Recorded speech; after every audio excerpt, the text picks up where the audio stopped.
trip has that one moment where leaving feels harder than going. For us, it usually starts with these two. But this wasn't just another trip. This was family, tradition, nostalgia, and a little bit of chaos.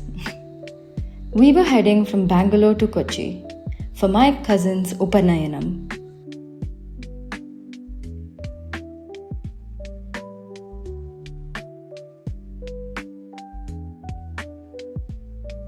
There's something exciting about early mornings at the airport. At one point, we even tried warming a donut using sunlight from the aeroplane window.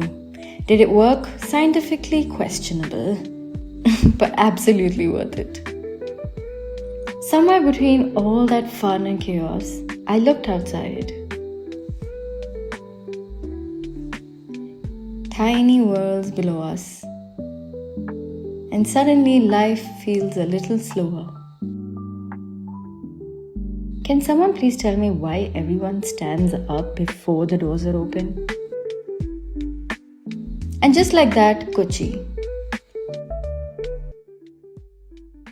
After checking into our room, it was finally time for what every Indian family trip is really about. Food, family, and loud conversations happening simultaneously. And then as cousins reunited. The next morning, we headed to the historic Ernakulam Shiva Temple, also known locally as the Thappan Temple. And no, this isn't just another temple. This temple dates back centuries and is deeply tied to the old royal history of Kochi. The name Thappan is believed to connect the Cochin royal family who once worshipped here regularly. Built in classic Kerala temple architecture with sloping roofs, woodwork, and intricate traditions, it feels peaceful in a way that slows time.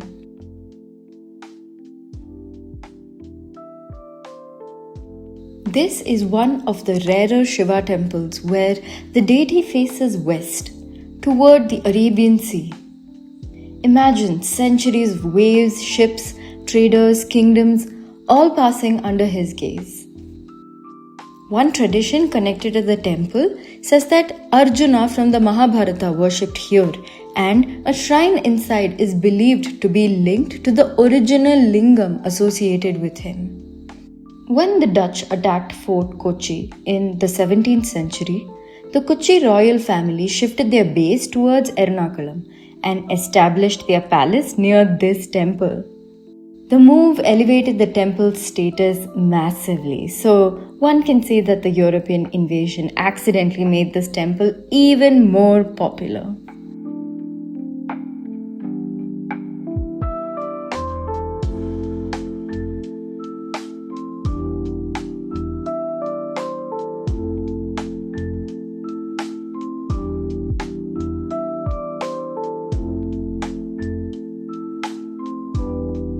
After we visited the temple, the vibe kind of changed completely.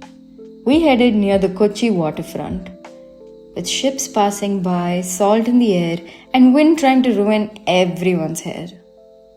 Kochi has always been a port city, and for centuries traders from Arabia, China, and Europe passed through these waters.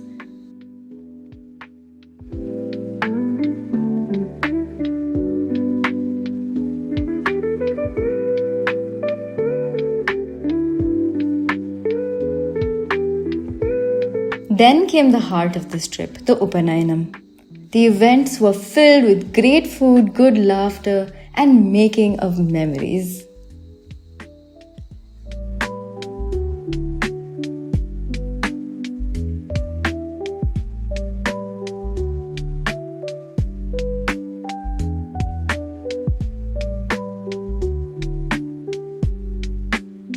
Later, we visited family, and somehow the trip became something deeper. Old photographs came out, stories resurfaced, lives remembered, and for a moment, it felt like time folded into itself.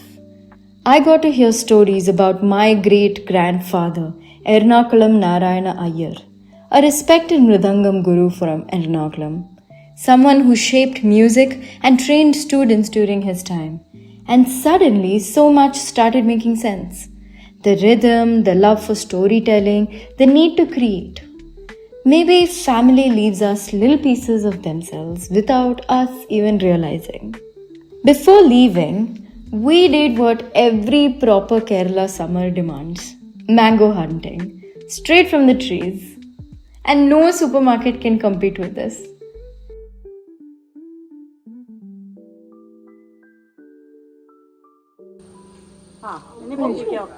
Amma, the mango is falling on the floor.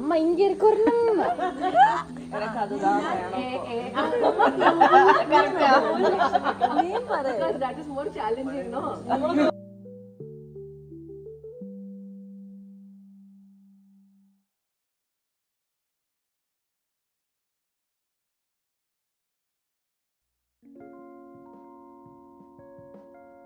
We brought home a tiny memory too, a Pattumani poo. Wait till later, cause this plant does something magnificent later in the video. Just when we thought Kochi had shown us everything, we headed to Kumbalangi to swim in glowing bioluminescent waters, which honestly deserves an entire video on its own, so check out the suggestion in the video, or I will link the video in the description or at the end of this video. What happened there? Absolutely unreal. And then, just like every good trip, it was time to head home. Our suitcases fuller with banana chips and our hearts even fuller with memories we'll probably laugh about for years. Because family trips aren't really about the destination. They're about remembering where you came from, the people who shaped you, and realizing that love often looks like loud dinners and old photographs.